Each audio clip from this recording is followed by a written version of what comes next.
Dated a girl 20 years ago who used to complain all the time that she didn't have any friends and that she was lonely. We'd both just moved to new cities for university. Also, being an introvert, I knew how hard it could be to make new friends, so I offered to help her out.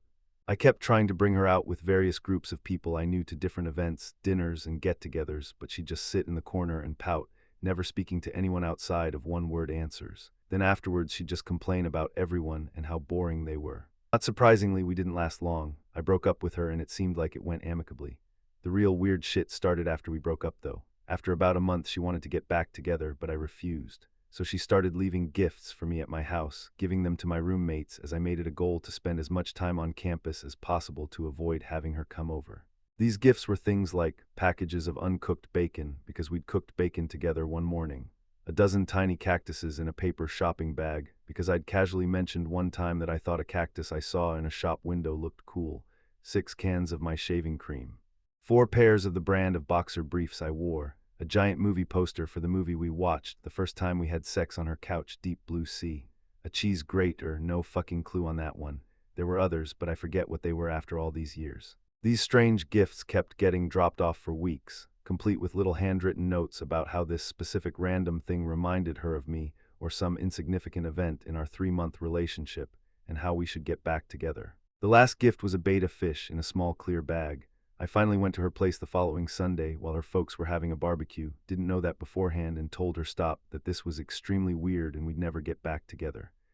She had a fit and started throwing plastic utensils at me as I walked off, while her mother desperately tried and failed to stop her from making a scene. Gave the betta fish to my new girlfriend. Edit, texted one of my old roommates from that time to help me remember the other gifts I'd forgotten. He reminded me that there was a pack of AA batteries, half a dozen lime, a giant bag of dill pickle chips, my favorite flavor, some multivitamins, one of those screwdrivers with various bits on the side. This was exceptionally weird as it clearly was old and used. I suspect it belonged to her father and she just stole it and gave it to me. 20 years after we'd broken up, my a-hole ex from high school showed up across the street my child's preschool and starts taking pictures of me and my 3-yo, and not with his cell phone. He's got a full-on camera and makes a show out of changing the lenses. He's making it obvious that he's taking pictures of us, so I walked into the school like nothing was wrong. The second I got inside, I told the head teacher, "There's a man across the street taking pictures of the kids as they're walking into the school." She called the cops. I waited inside. Like 3 minutes later, I hear sirens. The cops are here, and they're across the street, talking to the ex, looking at his camera, tossing his car, putting cuffs on him. They take a statement from me. I tell them that he was my ex from high school and it freaked me out, him taking pictures of me and my child walking into my son's school. They tell me that there was enough on the digital camera and in the car to arrest him.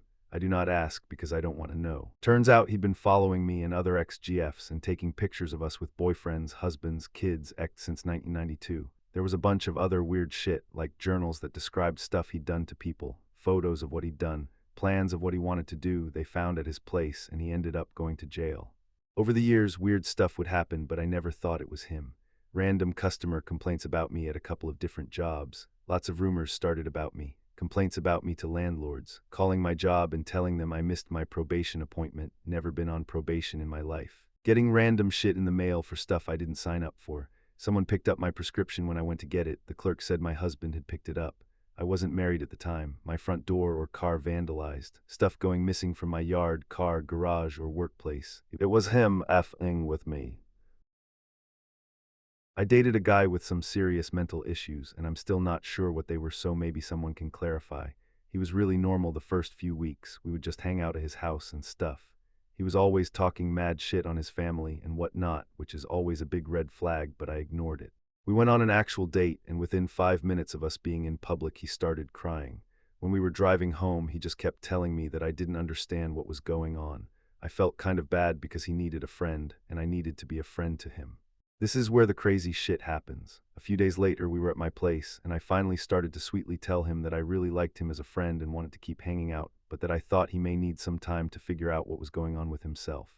Proceeded to call me a bitch and pout around my place. I let him know I was going to bed and that if he wanted to talk, to just wake me up. I lay in bed for a few minutes and feel like someone is watching me. I roll over and he is standing in my doorway in the pitch black, just staring at me.